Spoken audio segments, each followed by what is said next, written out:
If you've ever struggled with finding the time and right process to grow your Etsy print-on-demand shop, or if you're not sure how to maximize the time you do have, welcome to part 3 of the video series where we change all of that.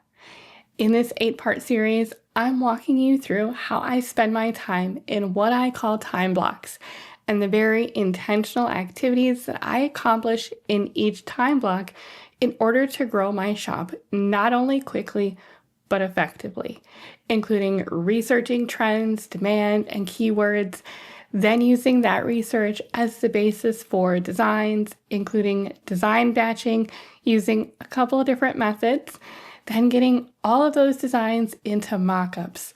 Then we'll create the products together in Printify, finalize them into Etsy listings, and then I'll also give you a peek in this series into my customer service process and my recommendations for avoiding overwhelm in all of it. If you're new to my channel, this is going to be a game changer in your Etsy growth workflow. And if you've been with me for a while and saw the original version of this series, this is going to be a reboot with a completely new niche, new design inspiration, and updated processes to reflect the many changes that have occurred since the last edition in 2023. So if you haven't already, make sure you've tapped the subscribe button and have notifications turned on so that you don't miss out on any of the episodes. Today's time block is going to be another round of designs, but this time we're going to do a new batch in Canva. Last week's video was entirely in Kittle. I wanted to have another one to show you how I batch in Canva as well, since I know sometimes people tend to have one or the other. I'm going to put together some totally new designs, so hopefully this will provide you with several new ideas for inspiration in this process as well. In case you haven't met yet, my name is Mandy, founder of Simply Thrive, a one-of-a-kind membership for print-on-demand sellers with a holistic approach and intentional blend of strategy, mindset, and action to help you confidently tackle your goals, overcome challenges, and stay consistent despite all those shiny little objects. I'm also a busy boy mom, an active top 1% seller on Etsy, and I've generated to date over $1 million in revenue as an online business owner, primarily with both handmade and print-on-demand businesses. I've spent many years growing my own businesses, and so now I am here with one simple mission, and that is to provide you with strategies to simplify the journey so that you can stop the overwhelm and start thriving in your own online business. In case you are new to the series and are wondering what makes this different from other strategies you may hear about when growing a brand new business from scratch, well, when I started with print on demand back in 2022, I was still running a whole other handmade business full-time, which meant when I set out to grow a brand new Etsy print-on-demand shop in time for Q4 of that year, I needed to be super strategic with the small amounts of time I had to work with. If you haven't seen the first video in particular for this series, definitely go check that out, because the research that we did there directly influences the designing that we're going to continue doing here today. For the purposes of this series, we're going through these steps in a specific order so that you can see the various time blocks from start to finish. As I grew my shop, I was often doing research whenever I had the time, so that when I was ready to sit down and start designing, I already had a brain full of ideas. For these videos, I'm using roughly 30 minutes as my benchmark, but in actual practice, it often depends on what else I'm working on. I might have 30 minutes to spend, or I might have the rare but glorious 2 hours. The beauty of time blocking and breaking down tasks into their different components is that it ensures you can focus on one particular part of the process much more efficiently because you're repeating the same steps over and over again. And if you do have more time available, you can always split your blocks. For example, if you have 1 hour to spend on your shop, I might spend the first 30 minutes on designing so that I can get something produced, and then the next 30 minutes on transferring those designs onto mockups. Again, that time blocking and working in batches gives you that flexibility. I also just want to, again, preface this design session with a few words of encouragement. Your first few designs, especially if you're a beginner, likely won't be that great. But do you want to know the secret to getting better? By practicing and listing them anyway. You will encounter a lot of self-doubt and what ifs throughout the entire process. Keep going anyway. We all have our day one, and we all get to go through the process as beginners, and that's okay. The more you practice these skills, the better you will get and the more confident you will get over time. The goal right now is progress, not perfection. So let's dive in with another batch of designs, shall we? For today's designs, I'm going to be working in Canva. It's arguably one of the most well-known platforms for getting started with designs, and I've personally used it for many years, dating all the way back to the early days of my handmade business. Since I am working in a batch, I'm going to use one single design file with a basic size of 5,000 by 5,000 pixels. You'll notice from my last video that I also used that same size, and so I am intentionally keeping both batches the same size. This will make the next step of mockups that much faster when we get there. And then I typically just name the file with something that corresponds to what I'm working on. This keeps everything from this batch together. If I am building out several niches, I would then typically keep them all in one folder in Canva based on their niche, so that this particular niche is together and easy to find if I then go on to create multiple batches. So for example, I might create a new folder that says 30th birthday in Canva. And anytime I create a new batch or design that corresponds to that niche, that's where I'll save it. Now, as I've said before, I know some sellers will take a single design and then immediately turn that into 50 plus designs with ChatGPT and then use Canva's bulk edit to make a whole bunch of different designs and listings for these. And again, you can definitely do that. There are lots of videos out there that show you how to. However, when I'm working in batches, I do it this way for a very specific reason. And I focus on several different designs for the same niche or theme at one time. Number one, I just got done with specific research for this niche, so it's going to be way easier to focus my time and energy on that one related theme. And number two, when I get to the later steps of creating the listing in Printify and finalizing in Etsy with my specific keywords and tags, I'm not going to have to constantly swap out a bunch of different tags in SEO for different niches. I can essentially very efficiently infiltrate the niche that I just got done researching with a bunch of designs to then start getting an idea of what's ultimately going to perform best for my shop and attract a buyer for that niche versus listing one shirt for her 30th birthday, a separate listing in keywords for a cheer mom theme, and so forth. I start and focus on one product and one niche at a time so that I can batch and infiltrate efficiently before moving on to the next. Then when I'm working on another niche in my shop, let's say I wanted to add a new 21st birthday gift section, I might then be able to use some of my original designs as a template so that I can spin up a brand new set of listings that much faster. I'll show you what I mean at the end once we've got a file of designs. Now, if the thought of sitting down to a blank canvas totally scares you, I get it. One of the things that I like to do is simply just open up my trend board that I've created and just give it a quick glance and see if anything jumps out at me, or at least to refresh my brain of kind of what's out there and what I was interested in when I was doing that discovery scrolling.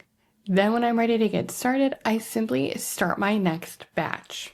So we'll get this going with a brand new canvas, and when we've got that going, the beauty of working in Canva is I can simply add a new page each time. So I'm going to start with the first one, and let's keep it simple with this one. I like to have the tall multicolored letters with a duo script font through it. So let's do a spin on that. And we'll do something like 30.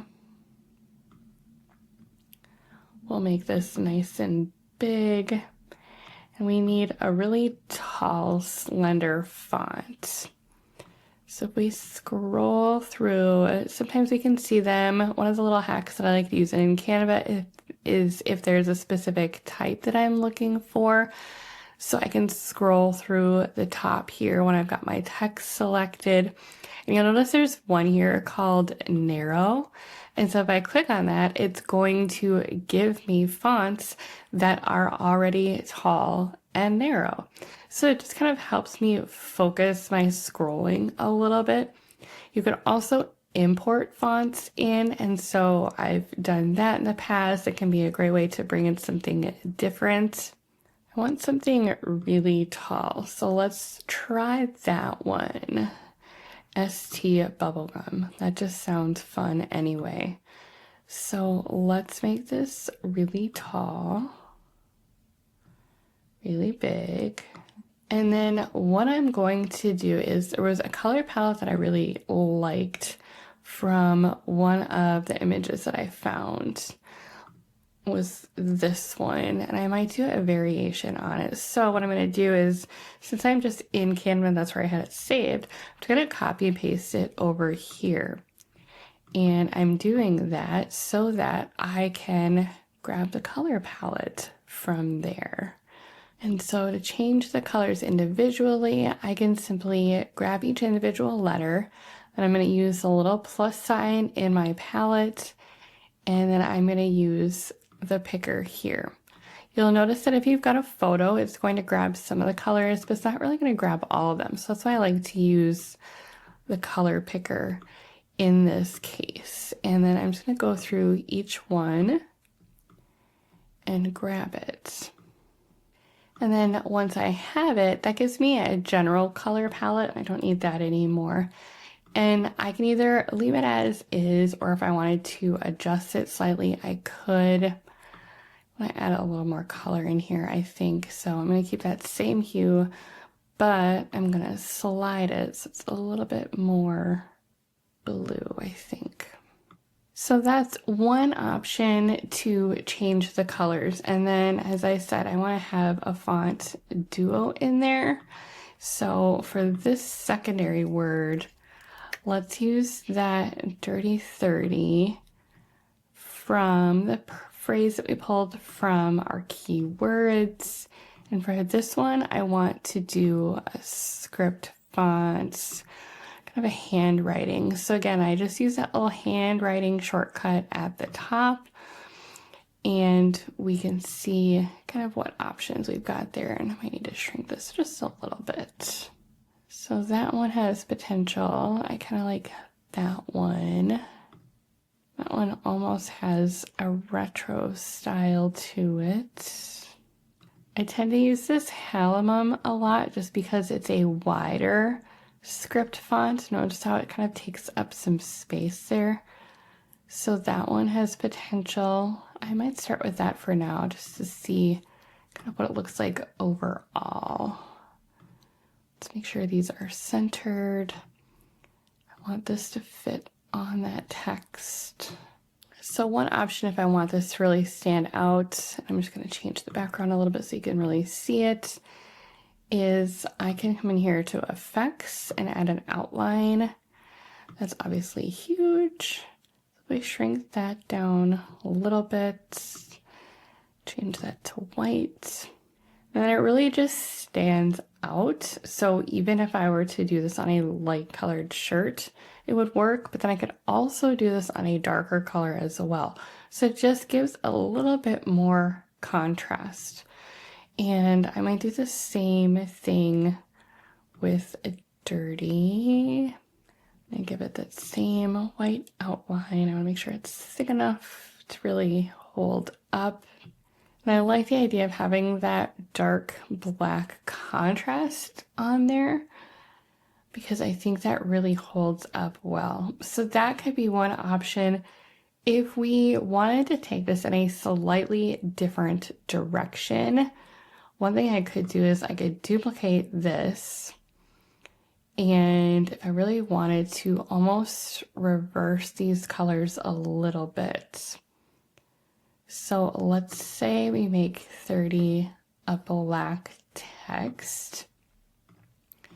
And if we were to keep this in kind of that dirty martini is what it's really going for effect, I might do not quite a full-on lime green, but kind of a subdued. I kind of like that. It has almost that olive color, right?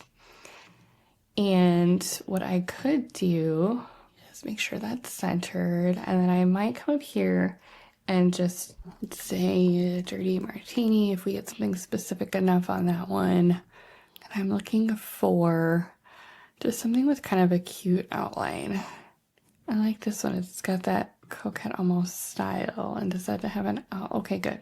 So I like when I can change the color like this. So I'm going to change this to white.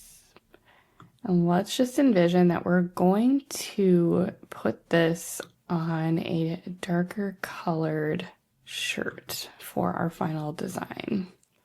I'm going to shrink this and let's just play this out and see what happens. I have this. I'm going to give it just a little cute little tilt here. I'm going to expand it. Let's do something like that. I didn't particularly have this one planned out as a style, but let's see where it goes. So it's a little tough to see with that white background or with that white outline on the background text. So in this case, I think I'm going to get rid of that. I want to pretend that this is on maybe a slightly darker colored shirt. I might have to play around with kind of what this would work on, but I really want this to pop, and that 30 might then be almost kind of a monochromatic effect. If you envision this on like maybe a gray or even a pepper colored comfort colors where it's kind of this dark muted gray. And then I want to thicken this outline up a little bit so that it really stands out.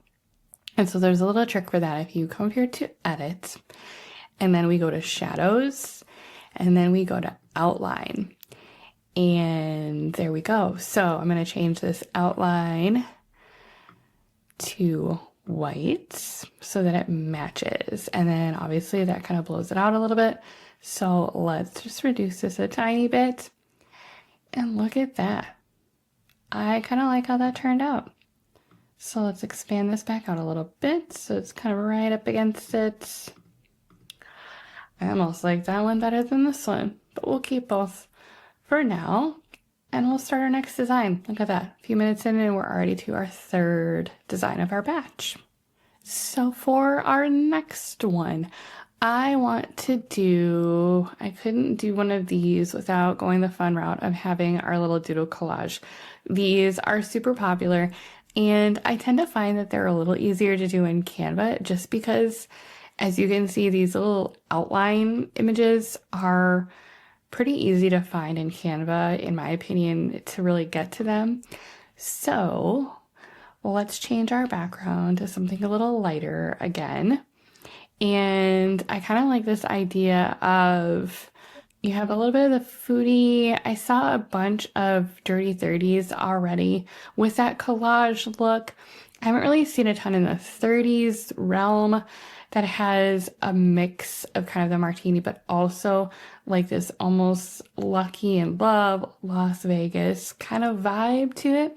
So I might do a little blend of that and see what happens. So for text, to just give it kind of an initial style and feel, let's do something like feeling lucky. Expand this out a little bit. For our font, there's actually a really good one in here in Canva that's very commonly used for this particular style, and it's called Beth Ellen. It's a script, but it's got kind of that handwriting look to it. So let's say feeling lucky, and then we'll duplicate it and have a separate line that says at 30. And we'll just kind of see how some of this maybe plays out. So I'm going to leave those placed separately for now, and we'll just see how that goes. So to start with, the essence of these kind of what I call doodle collages, sometimes they're called line art. There's a few different, illustrations. You can sometimes refer to them. I like to call them doodles because they're not necessarily super clean, crisp lines. You get a little bit more of that organic, kind of hand-drawn feel to it. So I want to bring in a few different elements and just kind of start stacking them and see where they land. When I think of feeling lucky, when I think of Vegas, when I think of 30s, we've got our cocktails in there, of course. We've got maybe some cherries we'll bring in, maybe some dice or some aces poker cards. So we'll bring in a few different elements and then we'll just kind of play around and see what we've got along the way. So I might just do a search for dice. I like these lucky sevens maybe. And we've even got our little ace card here. I like the idea of bringing in cherries just because those are already really trending right now in general. I'm seeing cherries kind of everywhere. I might have a bow separately instead of on it because you know how we all like our bows right now. I'm going to bring this one up here, flip it so that it kind of caves maybe into that text a little bit. No, maybe I like it the other way. Yeah, I think we'll stick with that. I like the leaf kind of going outwards. So bring that there. The other thing I'm going to make sure really quick is that each of these elements I can change the color because these probably won't be black by the time we are done. Let's do a bow, of course. I want a nice little outline version like this one. Can kind of hang down a little bit. And we'll play with placement kind of as we go. Let's do maybe some money. This could be fun. I want to include a sparkle in there just because it takes up a little bit of space, which is kind of nice. These act as a nice little white space filler. Might add a couple in there. And again, as I'm looking for these, I'm not just grabbing random ones. I'm specifically looking for these elements, right, where they have kind of that hand-drawn, as I like to refer to them as, doodle type of images or illustrations, if you will.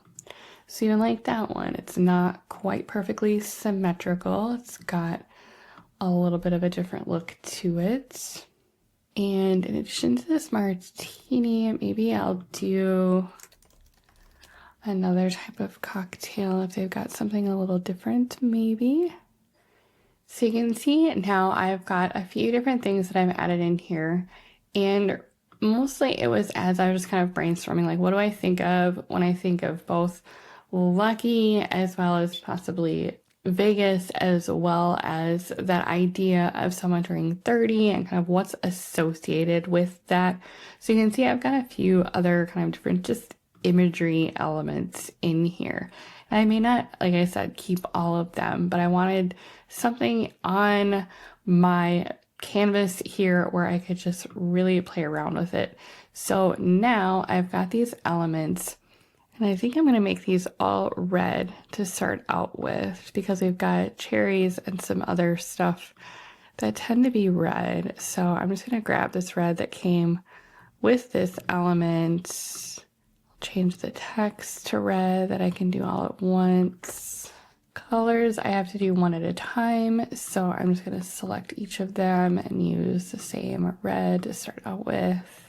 I might make a few adjustments here because I really want to emphasize that 30.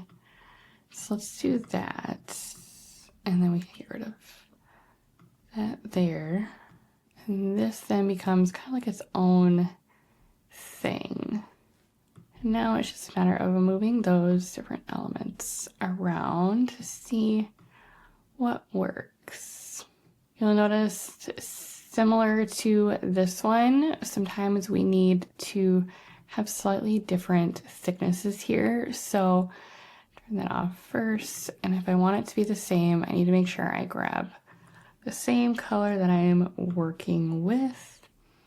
So now I can do edit, shadows, outline. Now I can change the color so that it's the same. And now we can adjust that size. I want it to be thick enough so that it really stands out. And then I'll probably do the same with this one. It might be a little bit different for each. It kind of just depends on what the original element was. This disco ball I really like, but I might attach it to something so it kind of looks like it's hanging. Something like that. I might need to get it a little bit closer. There we go. Sometimes if I don't want it to be too matchy with other elements, I'll simply just flip it. That works out. And I will sometimes incorporate images like this where it is solid. It's not just an outline. We've got some other styles in there. Same thing, I added this extra little bow. It's in a different style, so it's not exactly like the one that I have up here. So it just adds a little extra flair. I will sometimes resize these elements so that some are bigger and some are smaller, just to give a little bit of different visual effect. It's not a birthday without cake, so let's add maybe a slice of cake in there just to see how that looks. That one maybe. To bring in our red. Can make this closer to the 30 to really signify what our intent is here. And sometimes it's just a matter of where things fit.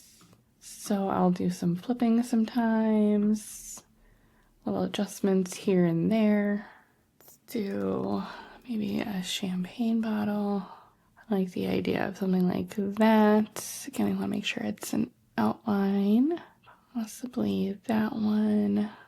Sometimes if I want to get more specific, I will also add outline to my search, especially if there's nothing obvious. Sometimes if you get too specific, you don't quite get what you're looking for, but sometimes it's necessary if there are a lot of results to scroll through. I went with this one because I like having that extra little bow in there. So I'll make it red again.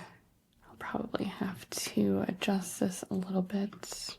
And with something like this, where the design, again, is really intended to have more of that hand-drawn feel to it, don't worry about getting everything like perfectly straight. Sometimes you just kind of want that organic kind of movement almost. So let's play around with this a little bit. There we go. Everything fits in there quite nice now. So that looks pretty good. I think instead of that one, I might do another star over there. Something like that maybe. I'm just adding in a few more solid details just to kind of round it out a little bit. Break up some of the space. I liked this little one. Just for something really small in there. And let's go with that. So I'm going to highlight all of this, and then I really want to expand it out because it is going to be a full design on the final product. And you could, if you wanted to, with something along these lines. I've seen designs do well where it's just like this, where it's just got a basic phrase on there.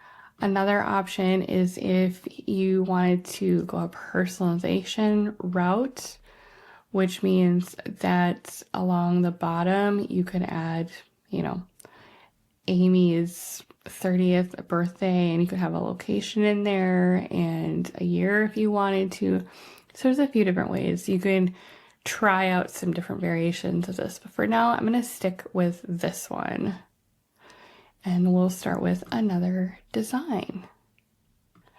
The next one, I'm going to go from what was kind of more of a illustration collage, almost maximalist design, to something more minimalist. Because remember when we were doing our searches, we saw a lot of these performing very well, where it's really just very simple, small line across the top and an image under it. So let's combine that with this concept of the Dirty 30 and this martini look and do something simple. So I'm envisioning, much like with the examples of what we saw performing well, I'm envisioning this being on a darker colored base shirt color. So let's get our initial text in there first. And let's just temporarily change this to something different so I can see it. And in this one, instead of in my 30s era, I'm going to do in my Dirty 30 era. So just a slight variation, but it's something different. And it capitalizes on the phrase that we know it does well, that in my era. It's got the 30s in there, but it also brings in that phrase that we know is in demand. And so we'll start there, and then I need a different font. We just need something simple here. I'll do something like this. It has almost that editorial look to it. It's called New Baskerville, and we want this to be an opposite color for contrast. So in my Dirty 30 era, then I'm going to go back to our elements, and this is where we're going to bring in a small image to pair with it. And I want it to specifically be a martini with olives. That means it's a dirty martini. And we want one that's going to stand out, because remember, this is going to be small. So something like that, perhaps. Shrink this, make it white. And again, the whole essence of this is that it is simple, that it is very minimalist. And so we center that. Let's try flipping it to see if I can get it outside of that. There we go. I might even make this a tad bit smaller. Something like that, again, really fits with what we saw in the other one. One thing I might do is, I liked this idea of having the little bow in there just for an extra little something. So if we go back, we could find a bow that is small enough to fit on here and to also stand out enough when we shrink it down. Could try something like this, what we used in the other one. Need to make it white. And again, we'll have to make it there so that you can tell there's a bow on it, but it will still hold up in the design itself. So I think that works. You know, I might actually go a little more narrow on this one, just because I'm envisioning this on a shirt and I don't want it to really, we want that minimalist, we want it small. So because this is a longer phrase, I might need something a little bit more narrow. So I'm going to come up here to my little cheater, grab our narrow. We use this for the other one. We can also use it for more of these serif fonts as well. That I really like. So this is Perindori condensed. I use this quite often when I'm looking for more of that kind of luxury editorial almost style font. So let's do that. center it and see how much less space that takes up. That's what I'm going for. I might even flip this back around. I kind of like it off to the right like that. I don't know. It's the way my brain works, I guess. So we're just gonna kind of find that sweet spot. I kind of like that there. I don't want it too close to the martini itself. I like it.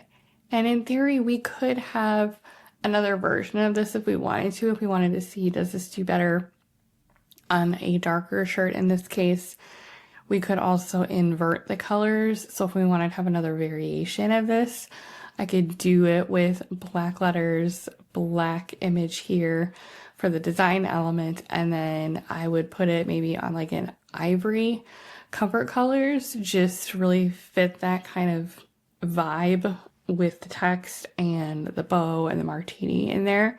So that could fit really well. But for now, let's go with that and let's add another design.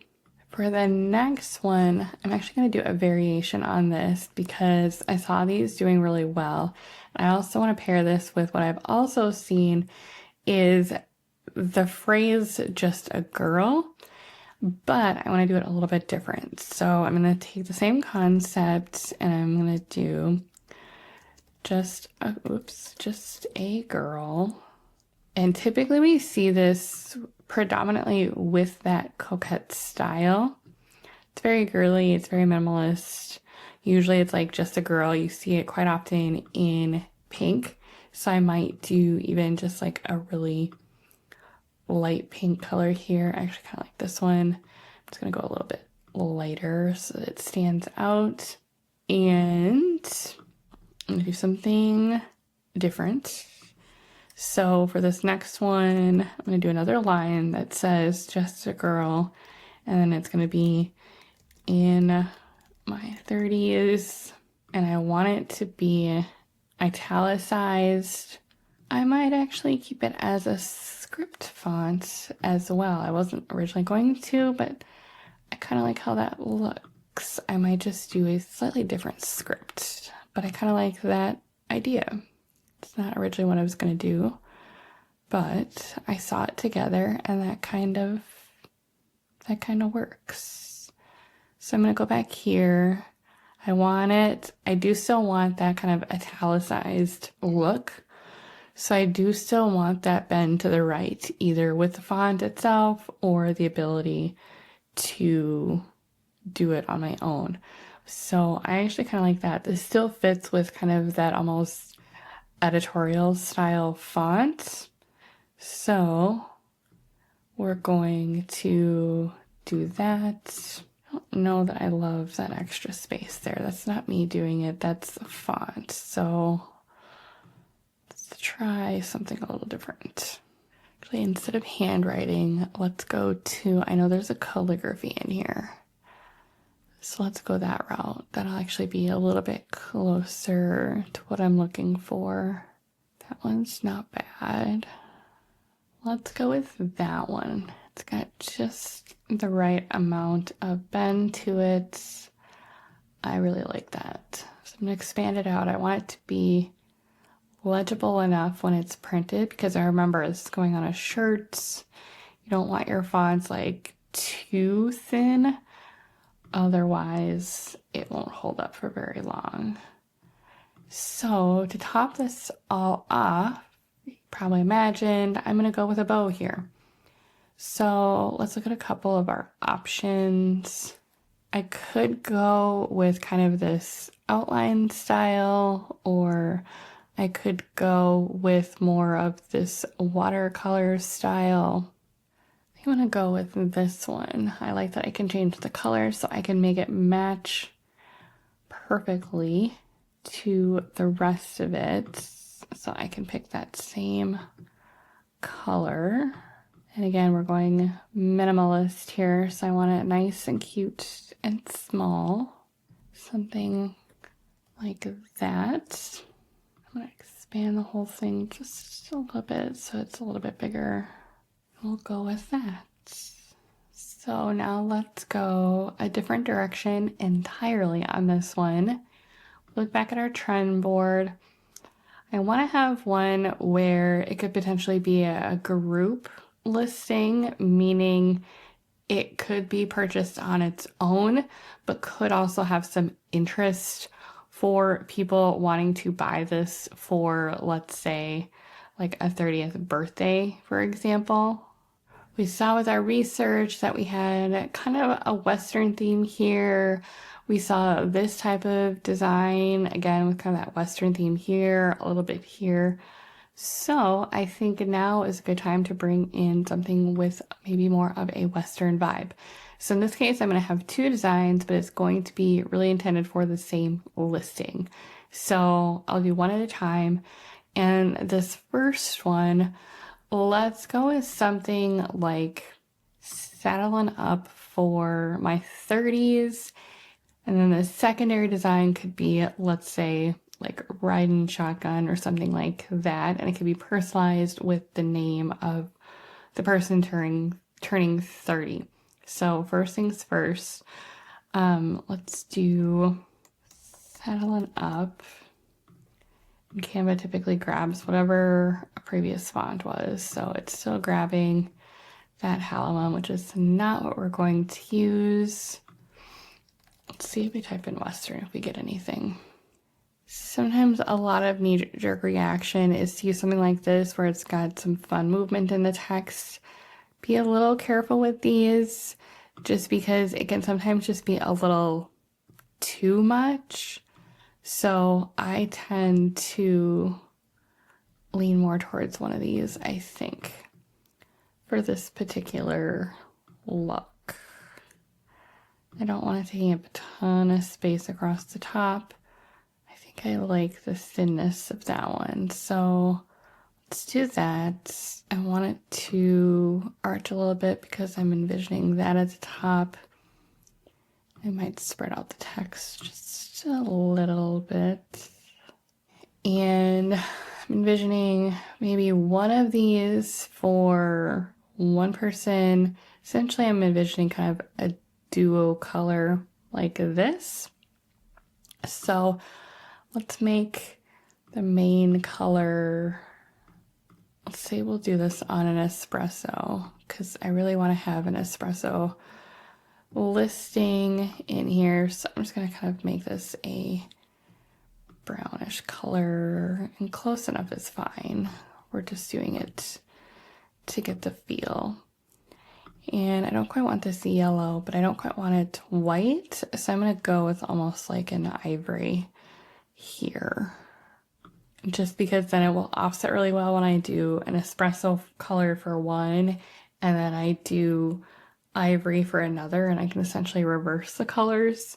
So let's do that for now. And then I want, let's get some Western boots in here. Okay, that one's just kind of funny. I'm trying to decide if I want it like that maybe. Maybe I'll save this one. So I've done a lot of martinis already, so maybe we'll give that one a little bit of a break for now. And maybe instead we'll do a different type of cocktail. I've seen these almost kind of bourbon style glasses do well. That's not bad. It's a little hard to see. Do something like this, and then we need to make sure all of these match. Something along those lines maybe. And then at the bottom we'll do saddling up for my 30s. And then for the text on this one, kind of like the idea of possibly this, just because it's got kind of that rougher look, which I feel like fits this Western theme a little bit, but I want it to tip up a little bit, so curve, and we want to go the other way. I might actually leave off that curve, and underneath it, I might do, I'm gonna shrink all of this just a tiny bit. And then I might use this as an opportunity to do some personalization with the location. So let's just say Nashville, Tennessee, and they can customize that if they want to. And obviously we want a different font. So I like the idea of it still being handwritten. We just need one that's not script. This deco one works. Sire is okay too. That's not quite the right vibe that we're looking for. Yeah, I think I'm gonna go with this deco version. Now if we expand this out a little bit, center it, and then I want to break apart that text slightly, so I'm going to change my letter spacing, and then I'll need to adjust this again. Yeah, something like that I think works well. So let's center it, and we'll do that. So now if this is saddling up for my 30s, Nashville, we've got a location in there. Then what we can do is duplicate this, and what did I say? We're gonna do riding shotgun. Don't need to spread this out quite as much, so I'm gonna put back our letter spacing just a little bit. And here, let's just say, maybe this is where we put our name in. So Amy's 30s. That would be fine. We could leave this in here as the same image, and I think I will for the purposes of this. You could potentially have, kind of like you see with bride and bachelorette shirts, where they do a slightly different image, whether you're the bride or the bridesmaid. I think in this case, it could work okay to have them be matching and then with just different phrases. But what I am going to do is, like I said, I wanted this to be a version that's basically the opposite coloring of this one. And so for that case, I am actually going to change the coloring on the text. I'm just going to select all of my text first. And instead of that darker brown, I'm just going to change it slightly, something like that, just to get started with, because this will otherwise disappear as soon as I change the color. So you'll see this pop in a second, and then I'm going to change my background to ivory. So that's what it would look like more or less on an ivory. Comfort colors in this case is what I was going for. So I think that works pretty well. And I'm just going to move this up slightly because we changed our text slightly. That's okay if they're not quite exact. So I think that works pretty well. And so we get rid of this last page. That gives us then this is kind of one design almost. So 1, 2, 3, 4, 5, and this would be a 6th listing. So for one batch, I feel like that puts us in a pretty good place. We got a few different options in there. And again, we could always come back and do more. So when I'm envisioning these niches, we infiltrate it right with a batch or two of some designs, listings. If we start to see some interest in this niche, I would come back and do some more. There are plenty of other things that we could do within this niche to continue to scale it out, to continue to experiment with different design styles. There's lots of opportunity there. So lots of potential. And this is how I start to grow and expand out and build out those niches, especially when we are paying attention to designs that are in demand, niches that are in demand. We're paying attention to keywords where we can leverage potential phrases. In this case, for example, the Dirty 30, we knew that that is a phrase that we can potentially leverage specifically within this niche of the 30th birthday. As we see which designs are performing, we might then look at complementary products and, potentially candles or totes or mugs, other things that are giftable for 30th birthdays as well is another opportunity. So this is a great starting place for an initial batch of designs to go along with that first batch that we did last time in Kittle as well. Because remember, this is not our only set of designs for this niche. We've got that other set as well that we will be able to bring in. So I will typically save this. So let's say 30th birthday. And then because we are in one batch here, I can do a download, transparent design. And since we had them all from last time, I'm going to save these. And when I save them to my computer, I'll save them in that same folder that I started last week with our Kittle designs. So then when we get ready to work on all of our designs in the next phase with mockups, all of our designs are together. Much like in our last batch of designs, you'll notice that sometimes I fully retain the essence of a design approach that's trending and simply add value in a different way or bring it into a new niche.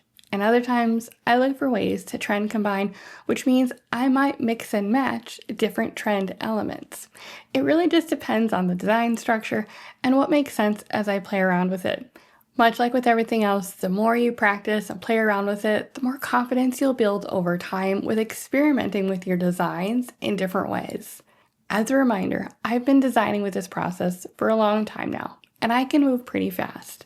There are plenty of people that are way faster than me at designing, and many of you that are going to feel the opposite and feel like you might only get 1 or 2 designs done in 30 minutes. There is no right or wrong. Do the best you can, keep practicing, and you will continue to build this skill. And if you have moments where you're just not feeling in the design spirit, don't feel like you have to force it either. Head back and do some more research. Scroll through Pinterest for a while. Get some new creativity flowing, get some new inspiration going, and then come back to designing once you're in a better space and a better mindset to create. As I mentioned earlier, the beauty of designing in this way means that when I want to try these design concepts, perhaps with other similar niches, I can simply copy this whole file, pick and choose which designs will work for the new niche, make some small tweaks to make it more relevant if it's a different sub-niche, and I now have a whole new set of designs for a totally different sub-niche. And since I've validated the baseline design elements and they're based on styles that I've researched, my listings stand a much better chance of performing well. By building methodically in this way, you now have more than just one listing showing up in a niche when you build each batch. And you have the potential to show up multiple times when someone is searching for the keywords that you're using, and therefore increasing your odds of getting seen in each particular niche versus just having 1 or 2 listings out there at a time across a bunch of different niches. In this particular case, I'm starting with designs that I intend to use for apparel. But in future design batches, if this niche performs well, then I would be looking at scaling out these designs to other complementary and giftable products, such as totes, mugs, or even ornaments.